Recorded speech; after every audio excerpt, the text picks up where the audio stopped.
सगरमाथाको उचाइ 86 सेन्टिमिटरले बढेर अहिले 8848.86 मिटर भएको नेपाल र चीनका राष्ट्रपतिले संयुक्त रूपमा घोषणा गरेका छन्।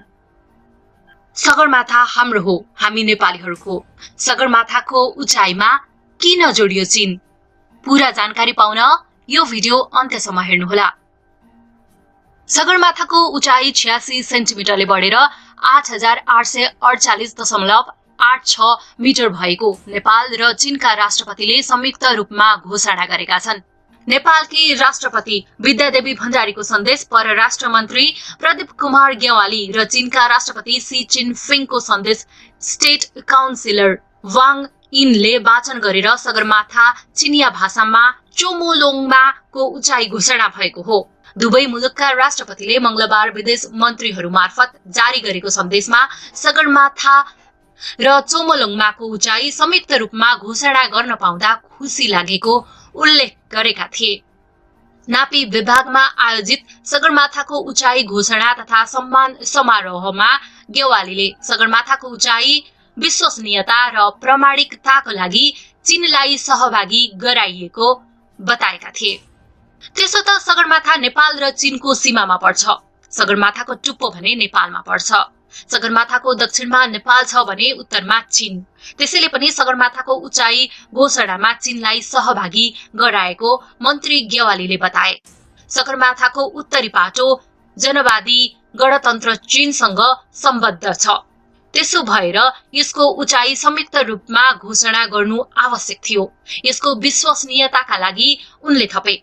नेपालको नापी विभागले उचाइ मापन सुरु गरेर डाटाहरू प्रोसेसिङ गर्दै जुन बिन्दुमा पुर्याइएको थियो, चिनिया मित्रहरूले गरेको सर्वे र उहाँहरूको तथ्याङ्क प्रशोधनमा पनि समान डाटाहरू देखा परेका छन् र अब तथ्यहरूमा कुनै द्वैधता, अन्यल या भ्रमहरू बाँकी रहेका छैनन्। यसले हाम्रो मापनको वैज्ञानिकता र आधिकारिकताको पनि थप पुष्टि गरेको छ। सगरमाथाको उचाइलाई लिएर को भ्रममा थियो भन्ने मन्त्री गेवालीले खुलाएनन्। उनले अब कोही भ्रममा नपर्नु मात्रै भने। कूटनीतिक भाषामा बोल्ने मन्त्री गेवालीले मात्रै नभएर भूमि व्यवस्था, सहकारी तथा गरिबी निवारण मन्त्री पद्मा अर्यालले पनि सगरमाथाको उचाइलाई लिएर भएका आशंका र दुविधाहरूको निवारण भएको बताएकी छिन्। अहिलेसम्म पटक पटक सगरमाथाको उचाइ मापन गरिएको र त्यसमा फरक फरक उचाइ निस्किएकाले पनि नेपाल आफैले मापन गरेको र सही तथ्याङ्क दिएको मन्त्री अर्यालको भनाइ थियो। मन्त्री अर्यालका अनुसार सगरमाथालाई पहिलो पटक 1852 मा ब्रिटिश सर्वे अफ इन्डियाको सर्वे विभागले सर्वेक्षण गरेको थियो। उक्त सर्वेमा विश्वको सबैभन्दा उच्च हिमाल भएको भन्दै पिक 15 915 नामाङ्करण गरिएको थियो। त्यसपछि 1904 मा ब्रिटिशहरूले, सन् 1954 मा भारतले र सन् 1975 मा चीनले, सन् 1986 मा 1992 र 2004 मा इटालीले सगरमाथाको सर्वेक्षण गरेको थियो। सन् 1999 मा अमेरिकाले पनि सगरमाथाको सर्वेक्षण गरेको थियो। चीनले पुनः सन् 2005 मा सगरमाथाको सर्वेक्षण गरेको थियो। त्यसपछि सन् 2010 मा डेनमार्कले पनि सगरमाथाको सर्वेक्षण गरेको थियो। चीनले सन् 2005 मा गरेको सर्वेक्षणमा सगरमाथाको उचाइ 8844.43 मिटर भनेको थियो। चीनले अन्य सर्वेहरूले देखाएको सगरमाथा र चोमोलोङमाको उचाइ अस्वीकार गर्दै आएको थियो। उक्त सर्वेमा चीनले चट्टानलाई मात्र आधार मानेको थियो। चट्टानमाथि जमेको हिउँको उचाइलाई उसले आफ्नो सर्वेमा समावेश गरेको थिएन र वास्तविक उचाइ चट्टानमा आधारित भएर हुनुपर्ने भन्दै आएको थियो। यसबीच 2072 सालको भूकम्पका कारण सगरमाथाको उचाइ घटेको हुन सक्ने टिप्पणी पनि भएका भूमि मन्त्रालयका अधिकारीहरूले बताएका छन्। एकतर्फ नयाँ प्रविधिले सगरमाथाको उचाइ मापन नगर्नु, अर्कोतर्फ चीनले फरक उचाइ देखाउनु र भूकम्पका कारण उचाइ घटेको भन्ने हल्लाले सगरमाथाको वास्तविक उचाइबारे भ्रम रहेका र नयाँ उचाइ घोषणाले गर्दा ती सबै आशंका अन्त्य भएको अधिकारीहरूको भनाइ छ। यसपटक भने दुवै देशका राष्ट्रपतिले घोषणा गरेको उचाइ हिउँ सहितको हो, जसलाई चीनले पनि स्वीकार गरेको छ। अब सगरमाथाको उचाइले मन्त्रीहरूले भने चाहिँ आधिकारिकता र प्रामाणिकता पाएको छ भने यसबारे रहेका भ्रमहरूको अन्त्य भएको छ। उचाइ मापन गर्नका लागि नापी विभागका इन्जिनियरहरू खिमलाल गौतम र रबिन कार्कीले सगरमाथाको आरोहण गरेका थिए। उनीहरूले सगरमाथाको चुचुरोमा पुगेर 1 घण्टा 16 मिनेटसम्म रहेर उचाइ मापनको काम गरेको मन्त्री अर्यालले बताएका छन्। सगरमाथाको उचाइ मापन सकेर तथ्याङ्क प्रशोधनका क्रम जारी रहेको बेला गत वर्ष चिनिया राष्ट्रपति सी जिनपिङको नेपाल भ्रमणका क्रममा संयुक्त रूपमा उचाइ घोषणा गर्ने समझदारी भएको थियो। यसबारे मन्त्री गेवालीले भने गत वर्ष राष्ट्रपति विद्यादेवी भण्डारीको चीन भ्रमण र चिनिया राष्ट्रपति सी जिनपिङको नेपाल भ्रमणको अवसर पारेर सगरमाथाको उचाइको संयुक्त घोषणा गर्ने समझदारी पत्रमा हस्ताक्षर गरेका थियौ। त्यसको खास अर्थ थियो त्यो प्रामाणिक होस्, आधिकारिक होस्, कतैबाट पनि त्यसमा प्रश्न उठ्ने स्थिति नरहोस् र सगरमाथा र हिमालयहरूलाई जसरी नेपाल अचल प्रतीकका रूपमा लिन्छौं त्यो कुरामा दुवै देशहरू जोडिउन् भनेर हामीले समझदारी पत्रमा हस्ताक्षर गरेका थियौं। सगरमाथाको उचाइ नेपाल सरकारको आफ्नै लगानीमा गरेको नापी विभागका अधिकारीहरूले बताएका छन्। नापी विभागका महानिर्देशक प्रकाश जोशीले पहिलो पटक आफ्नै स्रोत साधन र जनशक्तिमा उच्च प्रविधिको प्रयोग गरेर सगरमाथाको उचाइ मापन गरेको जानकारी दिए। विश्वको सर्वोच्च शिखर सगरमाथाको उचाइ 86 सेन्टिमिटरले बढेर 8848.86 मिटर कायम भएको छ।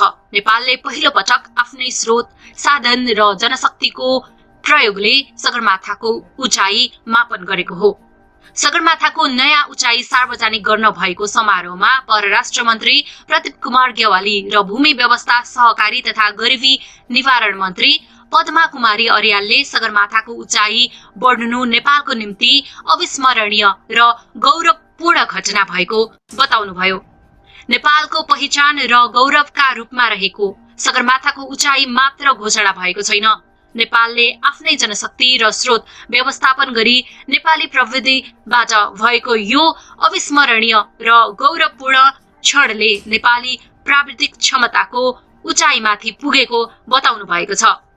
यस कार्यमा संलग्नमा सम्पूर्णमा हार्दिक बधाई दिन चाहन्छु, परराष्ट्र मन्त्री प्रदीप गेवालीले भन्नुभयो। उहाँले सगरमाथाको उचाइ घोषणासँगै सगरमाथाबारे आधिकारिक वैज्ञानिक तथ्य आम सहमतिमा प्राप्त भएको उल्लेख गर्नुभयो। उहाँले अगाडि भन्नुभयो, हामी सबैलाई थाहा छ सगरमाथाको उत्तरी पाटो जनवादी गणतन्त्र चीनसँग सम्बद्ध छ। यसको उचाइ संयुक्त रूपमा घोषणा गर्नु आवश्यक पनि थियो। विश्वसनीयताका लागि खुसीको कुरा नेपालको नापी विभागले सुरु गरेर डाटा प्रोसेसिङ गरी जुन बिन्दुमा ल्याएको थियो चिनिया मित्रहरूले गरेको सर्वे र उहाँहरूको तथ्याङ्क प्रशोधनमा पनि सोही तथ्य सही रूपमा परेका छन्।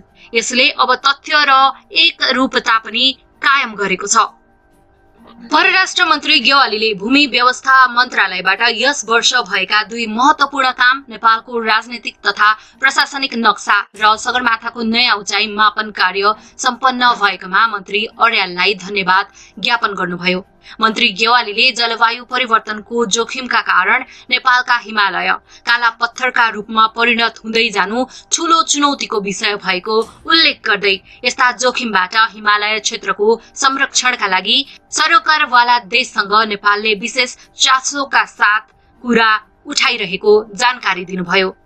उहाँले सगरमाथाको संयुक्त उचाइ घोषणा गर्ने कार्यक्रमका सन्दर्भमा चिनिया स्टेट काउन्सिल तथा विदेश मन्त्री वाङसँग नेपाल चीन सम्बन्धका विविध आयाम सम्बन्धी कुराकानी भएको जानकारी दिँदै जलवायु परिवर्तनको जोखिमबाट हिमालय क्षेत्र र सगरमाथाको रक्षाका निम्ति चीन लगायत सरकारवाला अन्य मुलुकसँग बारम्बार कुरा उठाइरहने गरेको बताउनुभयो। नेपालले करिब 2 वर्ष लगाएर उचाइ मापन गरेको थियो। गत वर्ष चीनका राष्ट्रपति सी जिनपिङको नेपाल भ्रमणका क्रममा दुवै देशले मिलेर सगरमाथाको उचाइ घोषणा गर्ने सम्झौता गरेको थियो। यसै अनुरूप संयुक्त रूपमा सगरमाथाको उचाइ वृद्धि भएको घोषणा गरेका हुन्। अब सगरमाथाको उचाइ 8848.86 8.6 मिटर हुने भएको छ। भूमि व्यवस्था मन्त्री अर्यालले 170 वर्ष सगरमाथा मापनको इतिहासमा नेपाल आफैले स्रोत व्यवस्थापन र जनशक्ति परिचालन गरेर उचाइ मापन सम्पन्न गरेसँगै उचाइबारे भएका दुविधा र आशंकाको निवारण भएको बताउनुभयो। उहाँले भन्नुभयो, सगरमाथाबारे उठेका जिज्ञासालाई सम्बोधन गर्दै विश्व सामु एउटै उचाइ कायम गर्न मन्त्रालयको नापी विभाग मार्फत यो काम सम्पन्न गरी घोषणा गरिएको छ। सगरमाथाको उचाइ बढेको छ।